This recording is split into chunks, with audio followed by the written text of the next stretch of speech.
ଫକୀରାନନ୍ଦଜୀ ମହାରାଜଙ୍କୁ, ଯିଏକି ଆଣ୍ଠୁରେ କଷ୍ଟ ସହିକି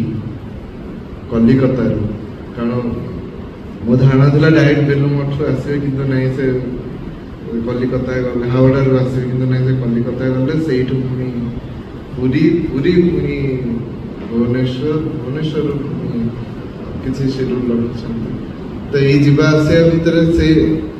ମାନେ ମଝିରେ ଆଣ୍ଠୁ ଫୁଲି ବି ଗଲା, କିନ୍ତୁ ଏତେ କଷ୍ଟ ଦେବା ପାଇଁ ମହାରାଜଙ୍କୁ କ୍ଷମା ମାଗିନେବି, ମୋର ସେ